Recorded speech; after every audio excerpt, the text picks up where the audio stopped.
ఒక మహిళా ఎస్ఐ పట్ల వైసీపీ నాయకులు అనుసరించిన విధానమే వారి నేర ప్రవృత్తికి నిదర్శనమని కాకినాడ రూరల్ ఎమ్మెల్యే పంతం నానాజీ అన్నారు. ఈ సందర్భంగా ఆయన మాట్లాడుతూ నేర చరిత్ర కలిగిన నాయకుడి అడుగుజాడల్లో నేరాలకు పాల్పడే తత్వంతో వైసీపీ నాయకులు నడుస్తున్నారని, నిన్న ఒక మహిళా ఎస్ఐ పట్ల వైసీపీ నాయకులు అనుసరించిన విధానమే వారి నేర ప్రవృత్తికి నిదర్శనమని అన్నారు. వైసీపీ వారిని సిస్టం ప్రకారం శిక్షించడం, చట్టం ప్రకారం చర్యలు తీసుకోవడం కొంచెం ఆలస్యం కావచ్చు, కానీ సరైన సమయంలో తగిన విధంగా తగిన గుణపాఠం చెప్తామని హెచ్చరించారు. రాష్ట్రంలో జరుగుతున్నటి పరిణామాలు మీ అందరూ చూస్తూనే ఉన్నారు. ఈ రాష్ట్రంలో ప్రతిపక్ష పార్టీ జనరల్గా అధికార పార్టీ యొక్క ఫెయిల్యూర్స్ని ప్రజలకు గుర్తు చేస్తా, ముందు వాళ్ళు ఏం చేయబోతారు అని చెప్తా ఉంటారు.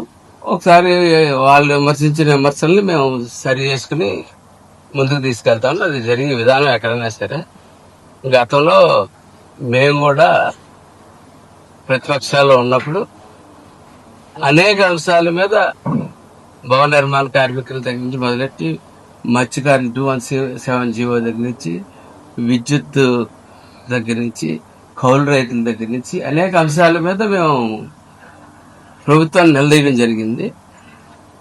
ప్రభుత్వం సరి చేసుకోకపోగా మా మీద దురుసుగా ప్రవర్తించి మమ్మల్ని అనేక సార్లు మా మీద కేసులు కట్టి జైల్లో పెట్టాం. అకారణమైనటువంటి రీతిలో బూతులు మాట్లాడి మా కుటుంబ సభ్యుల గురించి కూడా మాట్లాడే రీతిలో కొనసాగి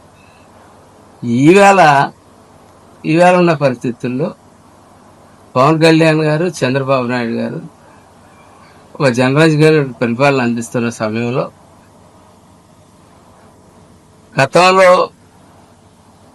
వాళ్ళు చేసిన తప్పులు కప్పిపుచ్చుకునేదానికి ఏ అంశం మీదన్నా ఒక డిస్కస్ వస్తే రాష్ట్రంలో ఒక అలరి సృష్టించడం, దాన్ని డైవర్ట్ చేయడం అన్నది ప్రధానమైన చేస్తా ఉన్నాం.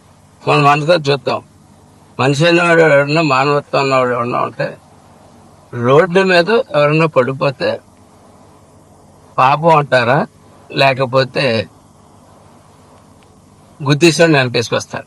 ఎక్కడ మొన్న అప్పలరాజు కొడుకు విషయంలో చూస్తే 40 సంవత్సరాల గొర్రెల కాపరి చనిపోతే 18 ఏళ్ళు 23 ఏళ్ళు కుర్రాడు, చిన్న కుర్రాడు తెలియజేసి వాళ్ళ నాన్న ఫస్ట్ క్లాస్ స్టూడెంట్ అంటే రాష్ట్రంలో ప్రతిపక్ష నాయకుడికి పిచ్చెక్కింది అనుకోవాలా, లేకపోతే అతనికి మెంటల్ కండిషన్ బాగానే ఉందని అనుకోవాలో నాకు అర్థం కాదు. ఎందుకంటే మెంటల్ కండిషన్ బాగా ఉన్నవాడు ఎవరు కూడా అటువంటి మాటలు ఎక్కడ మాట్లాడరు, రాజకీయాల్లో ఎప్పుడు చూడలేదు. ఇది కూడా అది మొట్టమొదటిసారిగా చూస్తా ఉన్నాం. ఒక మనిషి చనిపోతే గుద్దినవాడు చిన్నపిల్లడు అవచ్చు, పెద్ద పిల్లడు అవచ్చు, తాత్కాలికంగా కొన్ని మైనార్టీ తీరలేదంటే ఇది మందలించడానికన్నా ప్రయత్నం చేయాలా, మైనార్టీ తిరిగితే అతను శిక్షించడానికి ప్రయత్నం చేయాలి. తప్పితే అతనని వెనకేసుకుంటూ సమర్థించుకుంటూ వస్తూ పైపెచ్చు ఆ లాన్ ఫస్ట్ క్లాస్ స్టూడెంట్ అంటే మెంటలా నాకు అర్థం కావట్లా. అది పూర్తిగా వైసీపీ నాయకులు కూడా అర్థం కింద మీద పడుతూ ఉన్నారు. అని చెప్పేస్తాన్ని నువ్వు 2 సంవత్సరాల నుంచి వస్తున్నావు, 2 సంవత్సరాల నుంచి మీరు ప్రజలకు ఇస్తున్న సందేశం ఇదే సందేశం ఇస్తా ఉన్నారు. ప్రతి ఒక్క చోట కూడా మేము ఇలా చేస్తాం, వచ్చాక అలా చేస్తాం అని చెప్తా ఉన్నారు. మేము నిజంగా మేము సైలెంట్గా ఊరుకుంటే ప్రజలే తిరిగేసి కొట్టేస్తారు. కానీ ఇక్కడ ప్రభుత్వం నడుపుతున్నాం కాబట్టి దాని లా అండ్ ఆర్డర్ మెయింటైన్ చేయాలి కాబట్టి మేము చెప్తా ఉన్నాం. ఇమీడియట్ గా వీళ్ళందరి మీద కొట్టు త్వరలో చర్యలు అయితే ఖచ్చితంగా తీసుకోవాల్సిన అవసరం ఉంది.